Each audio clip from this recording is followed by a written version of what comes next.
So welcome to the another Feel Good Health informative wellness lecture here. The purpose of these lectures is really to inform you and for them to be practical, for you to learn about prevention and other things to take care of yourself.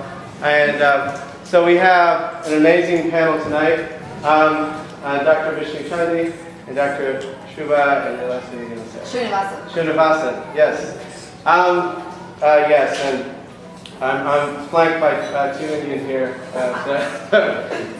Same areas. Indian, yeah. So Dr. Vishnu Chandi is going to talk first. He's the head of infectious disease at Metro Infectious Disease. He's my go-to guy for taking care of last patients for the last about 8 years or so. And everything from more than that, he's getting forgetful. Yeah, something like that. And so anything from a common pneumonia to, we diagnosed South African strongyloides case, and is all over at St. Mary's, 2 blocks away, and some other hospitals. So Dr. Chandi met the person who discovered Ebola, and I'll let you take it over, and he's going to get an Ebola update here. Ooh. It's kind of an interesting little talk. It's an interest of mine. ASTMH is the American Society of Tropical Medicine and Hygiene.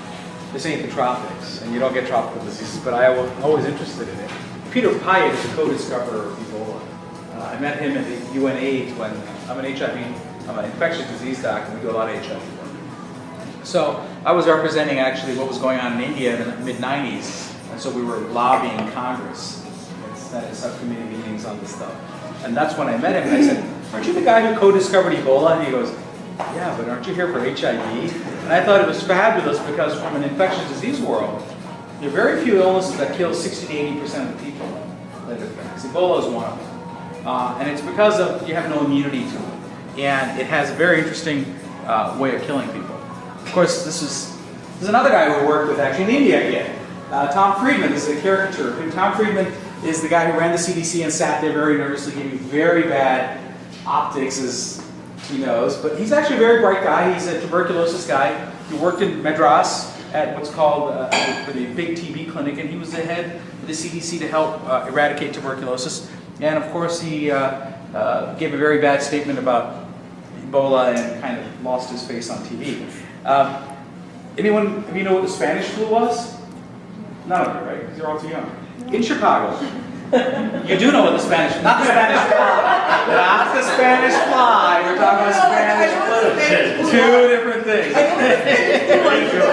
know Spanish people. Okay, this is Spanish people. I know what it was. So this killed more people than World War I and World War II. It was basically the H1N1 influenza virus, which is circulating out. People had no immunity. And it killed young people this age here, 1 in every 3. In Chicago, you had so many bodies, you didn't have the ability to dispose of the bodies. And this was actually the way the hospitals were set up, because there was no hospitals that could accommodate this many people. And it started actually not in Spain, but in Kansas. But being good New York City, we mislabeled it Spanish, so the Spanish would get blamed for it. So this is Ebola. What is Ebola? Ebola's been around since, how many guesses on when Ebola was discovered? 1976. 1976, there's been 25 epidemics of Ebola, and Ebola basically affects primates. It killed 5,000 gorillas in 2006, and right now we have over 25,000 cases of Ebola. And interestingly, nothing has changed from the prior epidemics. It's just, why does it happen? What's happening? What do you have in Africa other than Africans? They're poor, there's lots of war going on, there's lack of medical care, and there's traditional cultural practices. There, when people die, people tend to hug the bodies. Even in India, where I come from, you bring the body back home. You don't take it to a mortuary and kind of walk away and show up at the funeral and go, looks like grandma. You actually bring them home, and you take, at the end of the day, they take them to the area where they cremate the bodies. That's what we do. And in Africa, when you hug a dead person, like you do to touch them, Ebola gets spread. So where is this from? This used to be called Zaire, if you're into geography. There's nothing democratic or republican about the Republic of Congo, just so you know, okay? The Republic of Congo is one of the wealthiest places in the world. It has where all the diamonds, the oil, the rubber, all these things come from the Democratic Republic of Congo. Right now, where Ebola is occurring is in the Horn of Africa. Not the Horn of Africa, the west side of Africa. And interestingly, that's where all the slave trade originally started. Almost all of the Africans that are in this country come from that area. That was their exit point from Africa for the slave trade. Kikwit is where the original epidemic occurred. The big epidemic occurred there. The Ebola River was there. And what does it cause? It causes a disease that affects multiple systems. It originally starts out, if you think about it, what does the Ebola virus do? It gets into your body. How does it get into your body? It gets into your body with secretions. Sweat, tears, saliva. Not saliva, interesting, because your saliva inactivates the Ebola virus. Vomit, diarrhea. When people get Ebola, they get a gastroenteritis. What is a gastroenteritis? Vomiting, diarrhea. And they're throwing up all over the place. Their sweat is full of virus, trillions of particles, and a person this close, if you vomit on them, they can catch Ebola. All you have to do is get it into your nose, into your eyes, and the virus gets in, and within 4 or 5 days you get symptoms, and you're only infected when you get symptoms. And you die usually within 5 to 7 days. What do they die of? Well, they're dehydrated, lack of electrolytes, which you need, and so their body shuts down from dehydration and kidney failure. Only later on do you start getting the bleeding that everyone's famous for. And that's because your liver fails. And the liver is where all the materials are made to prevent you from bleeding. And so, overall, what does it do? It causes all the blood vessels to get leaky, and you become like a big bag of water. All the blood that's supposed to be inside your blood vessels goes outside your blood vessels, and bad things happen to you. So what should we really be afraid of? Okay? There's 300,000 obesity deaths in America. There's 450,000 deaths from cigarette smoking. There's 88,000 deaths from alcohol. And we've had 2 deaths from people who've come in from the outside from Ebola. So that's a great cartoon. This was in the Sacramento Bee. This is what the virus looks like. There's 5 types of Ebola. The main one that we always deal with is Zaire. And if you look at the relative infectivity of Ebola, so what killed off all the American Indians in this war? Smallpox. Well, not really. It's measles. Close. Smallpox.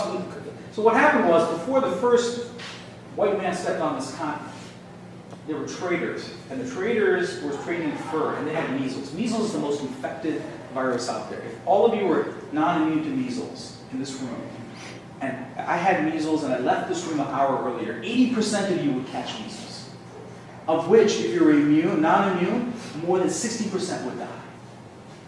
Okay? And the American Indians were non-immune to measles. So before actual Christopher Columbus stepped foot here, the people from Norway and the Vikings wiped out most of the American Indians by just stepping foot on the continent. So hepatitis C, this is called the R naught, or the reproductive number. So for every case of 1 infection, hepatitis C causes at the most 2 infections like Ebola. It's way down on this scale. The most contagious is measles, then mumps. Mumps is a big epidemic right now. How many of your Chicago Blackhawk fans? There's a huge epidemic of mumps going along in the hockey world. Okay, and this has to do with people not getting their kids vaccinated. I live in Oak Park, the People's Republic of Oak Park, where all my wife's friends don't want to get their kids vaccinated because they're all big Jenny McCarthy fans. I was only interested in Jenny McCarthy when I was much younger for various other reasons, but not anymore. Okay, she's the dumbest woman alive. Vaccinations are why you're all here. Vaccinations are the most important things you do, not doctors. Vaccinations are the toilet, the 2 things that keep civilization going. So how does Ebola spread? We never knew, but it's really fruit bats. The fruit bats eat fruit. They're big bats, but yay big. And anyone who lives in the tropical world sees these fruit bats. And they drop the fruits on the ground. The wild animals, the gorillas, the chimpanzees, the dual-ears, eat these bats. How do humans come in contact? In Africa, they eat bushmeat, which are these animals. They eat gorillas, they eat monkeys, they eat these other animals. And when they slaughter them, it gets up into their skin and they catch Ebola. They come back home, they give it to their family members, and then the people that really get ill, Dr. Gaziano, myself, the people who take care of them, we die because of the secretions. Because Dominic would call me and be like, you take care of it. It's murder. So this is my Mycteris torquata, which is the red ring, which is a little colored fruit bat, which is the transmitting agent. And why else is this happening? Look at the number of flights every week that come to the United States. We have a lot of, the world is very small. It took, in 1850, more than a year to go around the world. It takes less than a day. So people from all over the world come all over. It's amazing how many flights come in. And this is what it tells you, how quick it is to get around the world. The other thing is deforestation. Well, why do we care? Well, as the forests have shrunk, the animals have had to live in a closer and closer area. And these animals then transmit more infections amongst each other. And so we're getting into contact with animals we shouldn't be. And then what is this area? If you look at those little H marks, those are all the hospitals. If you get up on top of St. Mary's, there's more hospitals that you can see around this area than all of Sierra Leone, Guinea, and Liberia put together. There are no hospitals there. This is an unbelievably poor area. So what happens? You get infected. You're only infected at the time of symptoms. Spread is not airborne. It's really by touching people. And what do you get? You get headaches, myalgias, abdominal pain, vomiting. It's like a bad Saturday night. Right? So you only hemorrhage third of the time there.